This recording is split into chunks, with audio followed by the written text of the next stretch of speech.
And we're back with Bedtime Stories, Grown-Up Edition. Like Mother, Like Daughter, Part 4. When we left off, Bruce Middleton, the chief of finance and accounting at Marcus's firm, followed Jessica to the bar to meet Brielle, the assistant at the law firm. It's about 5 p.m. in Denver, and Angela and Pastor Tanya have finally finished unpacking all of Angela's belongings. They sat down in the kitchen to an early dinner when Pastor Tanya says, "So earlier you said you're never going back to NC. Does that mean you're divorcing Marcus?" After a very long pause, Angela looks at Pastor Tanya and says, "Yes." Pastor Tanya asks, "Now is that what God says about the situation?"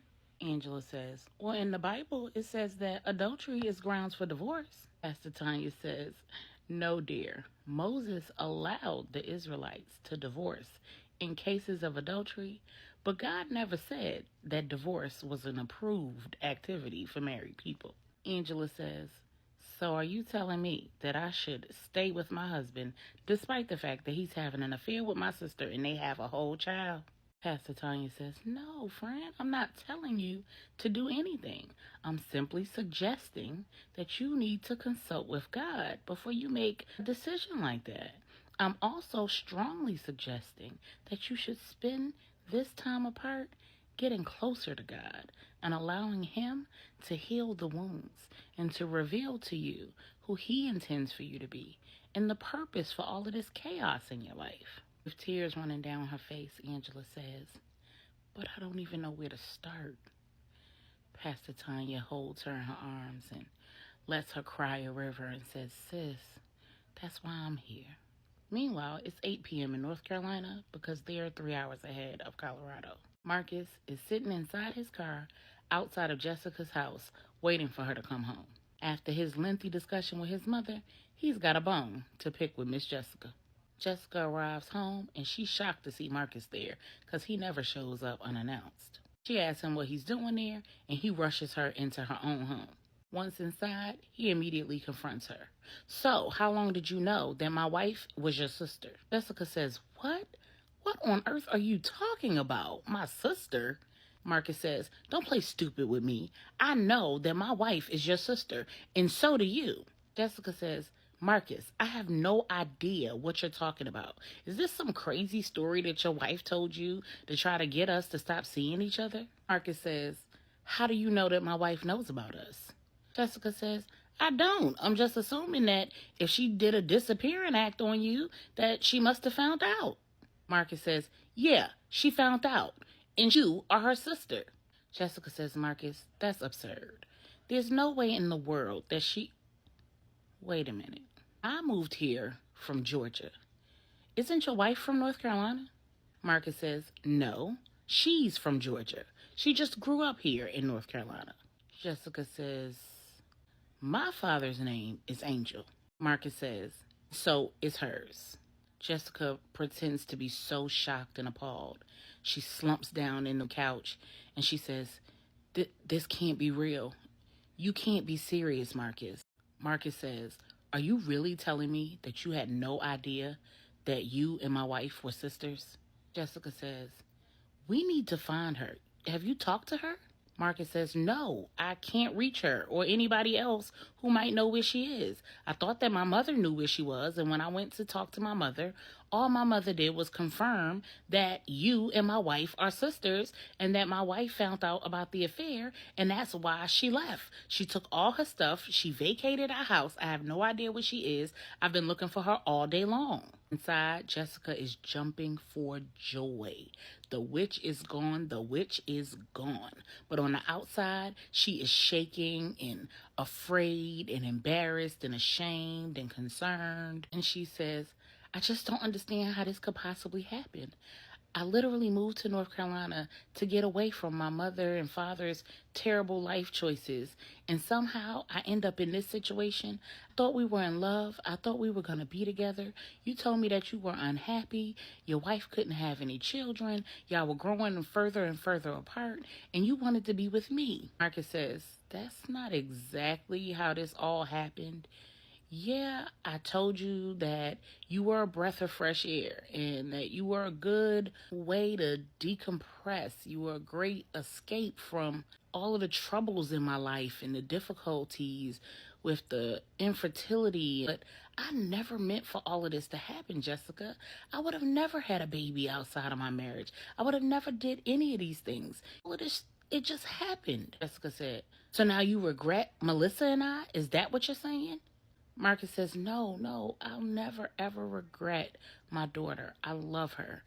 And I appreciate you, but I don't want to lose my wife. And I don't understand how all of this could possibly be happening and you not know that that was your sister.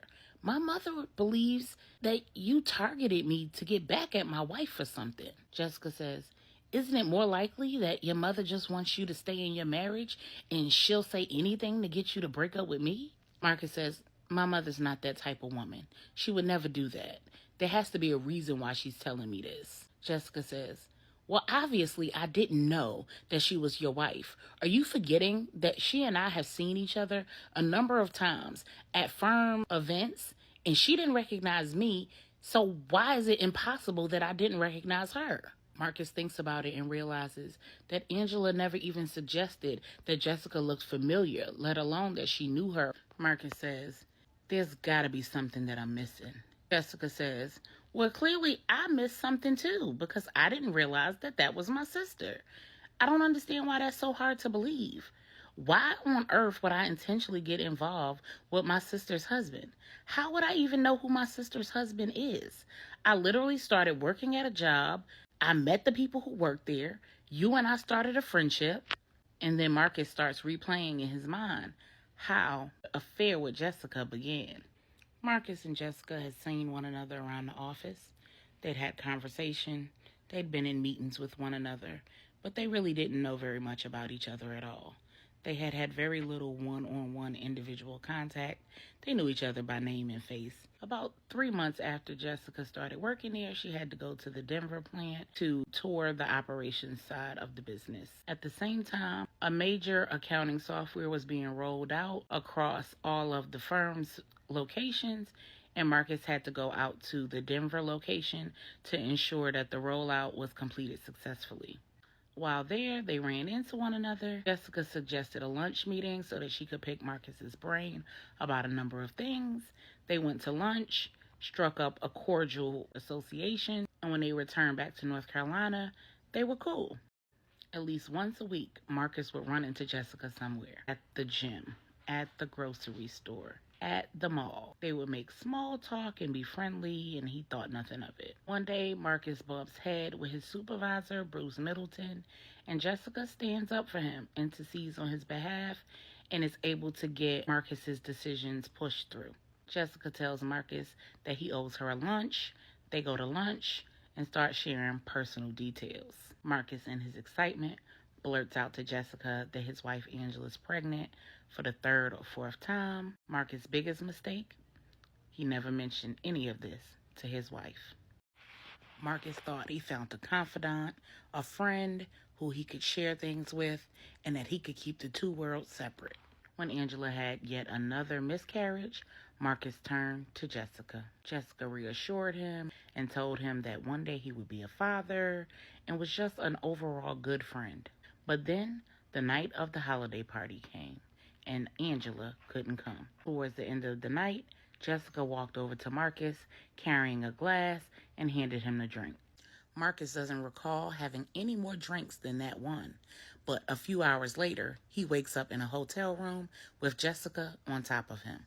He had the strength and wherewithal to bring it all to a stop, but at that point, it was too late. He was bareback and it was feeling way too good, so he just powered through, literally. Jessica pretended to be so ashamed of herself and sorry, and so was Marcus. He showered, he went home, and never made any mention about it to his wife. A few days later, Marcus is working late in the office, and Jessica comes and pays him a little visit, starts apologizing. She cries, and he goes to console her, and one thing leads to another, and she's pulling that little trick that she did in Bruce's office in Marcus's office. After a few of these episodes, Marcus is hooked. He done found him a freak.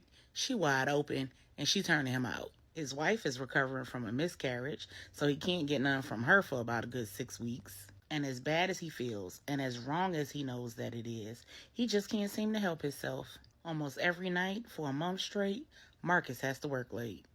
And before anybody knows anything, Jessica is pregnant.